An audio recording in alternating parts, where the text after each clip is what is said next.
and welcome to the latest installment of The Drive. I'm Brian Montopoli with CBS News, and I am here to talk to you about how the Republican presidential candidates are doing this week. This is our pre-4th of July edition. I hope you have great plans for the weekend. Let's just jump right into it. I want to start with the fact that a CBS News poll this week showed that just 23% of Republican voters are happy with their choices. Now, it's early, but 23%, that's not a very high number, and it shows that there's not a lot of excitement about the candidates on this board. Now, not everyone we have on our board is at this point a candidate. One person who has not entered the race and somebody who might excite some of these folks who aren't terribly excited yet is Rick Perry, the Texas governor. Now, we have him past the 20-yard line on our board, and of course, to remind folks, this is showing where they are in the drive towards the nomination. The touchdown, of course, being winning the nomination. We've got Mitt Romney out in front and Perry not too far behind, even though he hasn't entered the race. There was a poll this week, separate poll, that showed that Tea Party voters are now favoring Perry over any of the other candidates. He supplanted Mike Huckabee, who of course elected not to run. So Perry's looking good. There seems to be a hunger for him. Tea Partiers seem to like him, so he's well positioned. We'll see if he gets in the race, but he's well positioned. But Perry wasn't the big news this week. The big news, of course, was the controversial, much talked about Representative Michele Bachmann, who formally announced her campaign on Monday, although she's been announcing her campaign for about 3 or 4 weeks now, but she announced it Monday in Waterloo, Iowa. Now, in a lot of ways, this was a great week for Bachmann. She's gotten a ton of press. She's being treated as a top-tier candidate.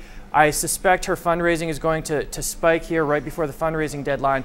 A lot of good things for her, but I have to say, in my opinion, this wasn't a great week for Representative Bachmann, and this is why. A lot of people have been focusing on this gaffe she made where she said that John Wayne was from Waterloo, Iowa, her hometown, and she wanted to channel some of his spirit, when in fact that wasn't true. It was John Wayne Gacy, the infamous serial killer. And that was good for a lot of chuckles, but it also reinforced a narrative about Bachmann, which is that she plays fast and loose with the truth. She's been checked by nonpartisan fact-checking outlets, and they found a lot of the things she said, whether about the Founding Fathers or about President Obama, just aren't true. And this notion, she needed to come out this week and sort of fight against that. Instead, she perpetuated it with her gaffe. I also want to mention the fact that on Face the Nation on Sunday, where she appeared with the host Bob Schieffer, she basically dodged a whole number of questions. Schieffer kept having to say, look, I feel like you're not answering. I feel like you're not answering.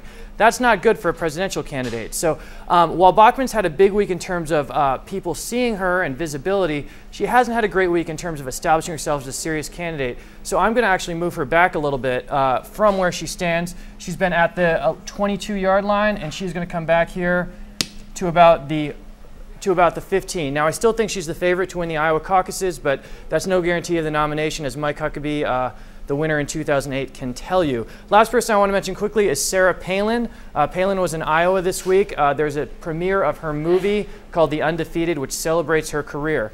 Now, Palin is giving really mixed signals. She's not reaching out to folks in Iowa, which you would think she would do, but she's also not discouraging them from organizing on her behalf. So I'm going to keep Palin where she is. She remains divisive, but she was in the news this week, and I wanted to mention her.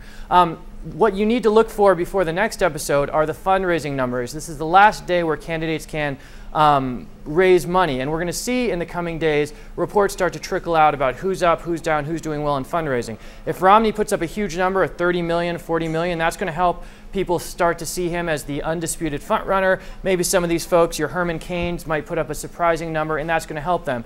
Fact of the matter is, fundraising basically is incredibly necessary to winning a campaign, and if you put in an anemic number, someone like Tim Pawlenty puts in an anemic number, it's going to just push you further down the pack. People are going to not rally around you, and you're going to be in trouble. So that is it for The Drive for today. I hope you have a great 4th of July weekend. We will see you next week. I'm Brian Montopoli, CBS News. Thanks for being with us.